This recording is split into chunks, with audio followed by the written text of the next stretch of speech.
Alrighty, so this video is going to be all about rainbow fish. Native Australian rainbow fish and just rainbow fish in general. So I guess we'll get started with rainbow fish are probably one of the higher underrated sort of fish when it comes to colour. They usually don't have full colour display when they're in local fish shops and pet stores and stuff like that. They usually look, quite small and silver and lacking colour, so a lot of people sort of overlook them. But rainbow fish require a little bit of patience. Not the angel fish, the rainbow fish require a little bit of patience because these guys get insane colour comes through on them as they get older, and the longer you have them, the better colour they get as they get older. The colour just gets better and better. And I've said it in a few other videos as well. Rainbow fish, the colours really get turned on within the first 15-20 minutes of you turning your aquarium lights on, or the lights coming on automatically. Rainbow fish usually spawn in the morning, and they typically will spawn almost every single morning, every day. So the colours are usually always on in them, especially in the males, but in the females as well. The females still produce a nice colour when they're actually in breeding mode. But the males in particular produce a really, really nice colour. And that sort of goes with sort of any rainbow fish that you own or look at. The males are the ones that get all the colour, and they all sort of typically behave sort of the same.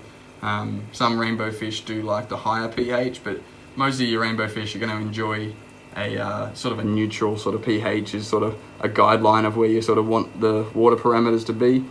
They're not going to do very well in dirty water or anything like that. They do like to be kept in nice, clean, fresh water.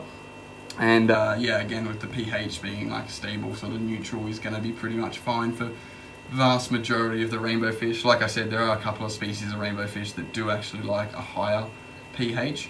But I don't really keep any of those ones. I sort of keep all the ones that like the more of a neutral sort of pH.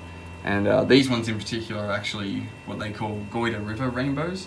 And they're actually found in the Goyder River up in the Northern Territory of Australia. So they are local and native to Australia. And I picked these broodstock up probably a couple of years ago now, and these are the ones that are actually making me a lot of babies at the moment. So I'll show you some more other rainbows as we keep talking, but we've got a couple of Bosmanis and some turquoise rainbows in here as well as the crimson spot rainbow, which is another nice Australian rainbow fish. But in general, rainbows are typically quite a peaceful fish. They don't need to be kept in schools, but they are like a shoaling fish. So shoaling fish is a little bit different from a schooling fish. They don't need to be in a tight school, but they do prefer to be sort of in a group of themselves, whether that be a mixture of rainbows or of the one sort of species. They will sort of typically do a little bit better than just having one single rainbow. And if you really want your true colour to come out in your rainbow fish, you are going to want to get a good ratio of male and female. And a lot of people just try and pick out the male rainbows because they're the ones that do have a little bit of colour, if any, at fish stores and stuff like that. And what ends up happening is you do pick up some nice looking fish, but you'll never really get to experience the true behaviour and colour of those fish. Without the female fish there for them to impress, they really have no need to turn their colour fully on and really put on a show.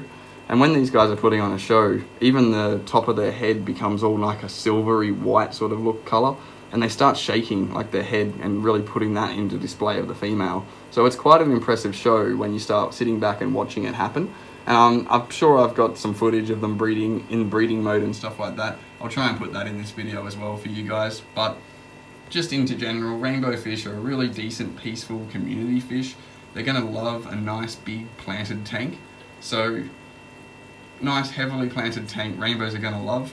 A nice big community tank. I've seen lots of tanks that are just rainbow fish community tanks, and some of the colour you see out of those tanks are amazing, with your reds, your yellows, blues, greens. There's a whole heap of different colours, like orange and everything like that. Pretty much almost every colour in the rainbow being a rainbow fish. So again, I won't keep this video too long, but I just thought I'd give people a bit of an insight onto how cool rainbow fish are, because I think, like I said before at the start of the video, I do think they're a bit of an underrated fish and an overlooked fish in most fish shops and by most hobbyists, purely because in the store they just don't have the colour that you usually see after keeping them for a few years. So I guess I'll wrap it up here, guys. I hope you've enjoyed this video and learned something about rainbow fish in this video. If you have, don't forget to give it a thumbs up. And if you haven't subscribed to my channel already, don't forget to hit that subscribe button as well. Like always, guys, I will see you in the next video.